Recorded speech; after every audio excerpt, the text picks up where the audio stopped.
Good morning, students. Today we are going to discuss about the factors that influence the development. So the very first factors that we are going to talk about are the genotype and the phenotype genes. Genotype genes are the actual genetic material or the person's genetic heritage. Uh, these are the genes which are not observable, which are not closely we can observe them and can see them, which are not that apparent. And phenotype genes, on the other hand, are those genes which are observable and which can be measured. So it includes the physical traits such as the height, weight, eye and skin color. Psychological characteristics such as intelligence, creativity, and personality are the part of phenotype genes. So these observable characteristics of an individuals are the result of the interaction between the person's inherited trait and the environment. So it is because of the genetic code which influences a child development in a particular way. Like if a child is behaving in a particular way, it is because of the genetic code. So genetic genes provides a distinctive blueprint and a timetable for the development of an individual, like the time of the puberty and etc. Genes do not exist in isolation, and development occurs within the context of an individual's environment. That is why each one of us is unique. Genes set the limit, and within that limit, the environment influences the developments. So, supposingly, children, there is a child who is introvert in nature, but when that child comes in contact to an environment that promotes social interaction and extroversion, so the environment would affect the child in a way that will make a child little extrovert from that introverted personality. So an individual and at the same time an individual with short height genes, even if he or she is in a very good nutritional environment, will never be able to tolerate than the average, and the height would always be as per the genes. Context of development, it does not take place in a vacuum. It is always embedded in a particular socio-cultural context. The environment can change or alter during any time of an individual's lifespan, and the environment definitely has got a lot of impact on the development. Transition during one's lifetime, such as entering school, becoming an adolescent, finding jobs, marrying, having children, retirements, all these are the milestones in an individual's life, and all are the joint functions of the biological changes and changes in one's environment. Now, children, we are going to talk about Yuri von Fenberner's contextual view of development, and he has emphasized the role of environmental factors in development of an individual. He has given five types of systems in terms of human development, that is the microsystem, mesosystem, exosystem, macrosystem, and mesosystem is mesosystem is the interaction between those agents, those who are the part of the microsystem. An exosystem consists of the extended family, friends, etc. And then comes the macro system. Macro system consists of the culture, the tradition, the customs, the social beliefs, that. And chrono system last is the changes in the person's environment over the time due to something that has occurred in an individual lifespan that has affected an individual. So let's begin with the microsystem. Microsystem, as we have seen in the picture, it is the immediate environment setting in which the individual lives. This consists of the family, peer, teacher, and the neighborhood. Then comes the mesosystem. Mesosystem consists of the relationship between these contexts, like a child's parents is related to the teacher, and at the same time, what does a child's parent view and think about an adolescent friend of their child. Then exosystem.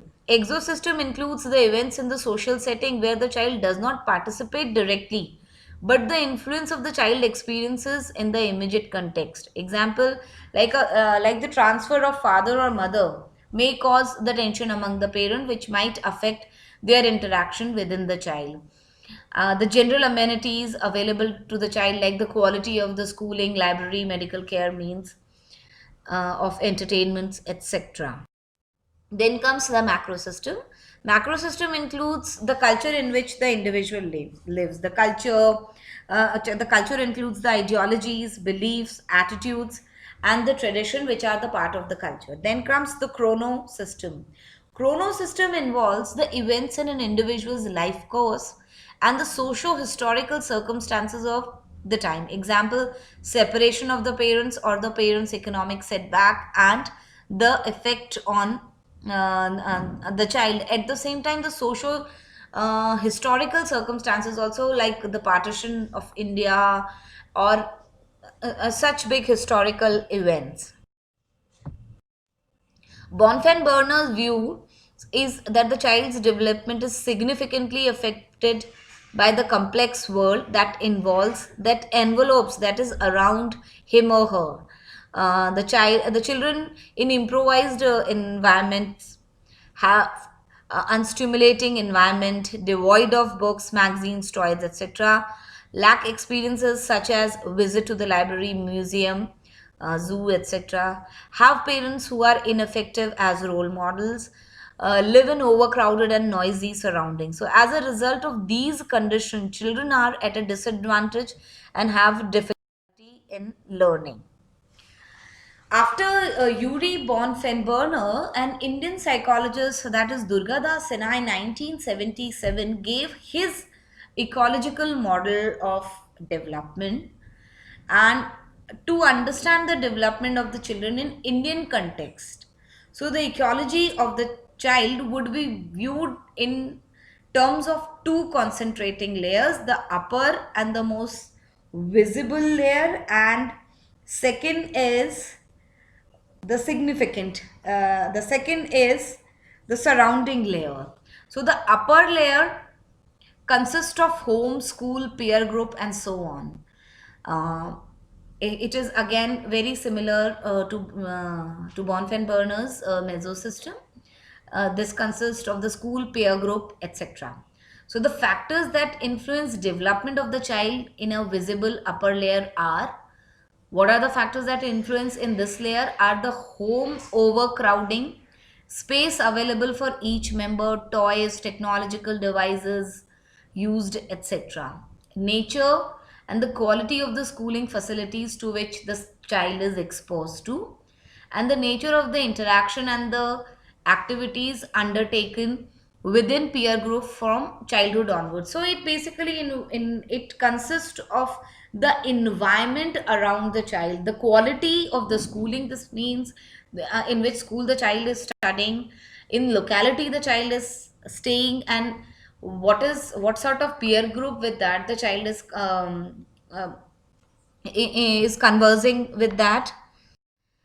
And these factors do not operate independently but constantly interact with each other. Second is the surrounding layer.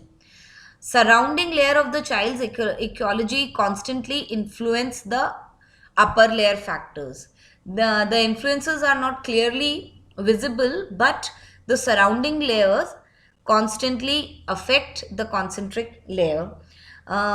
This includes the general geographical environment, space and the facilities for the play and the other activities available outside the home, general congestion of the locality, and the density of the population. So basically it consists of the place, the area where the child lives, although it does not affect the child directly, because what affects the child directly is his or her home, but at the same time the location where the child living does affect the upper layer. Then is the institutional setting provided by the caste, class, and other factors. General amenities available, drinking water, electricity, means of entertainment, etc. These are the two layers that has been given by Durga Das Sinha, who was a very famous psychologist. The visible and the surrounding layers interact with one another, and they may have different consequences of development in different people, like an individual's relationship, community, society, etc. So the ecological environment can change or alter during any time of an individual's lifespan. Like an individual has changed the school, or as per the parents job, the child has been transferred from one place to another.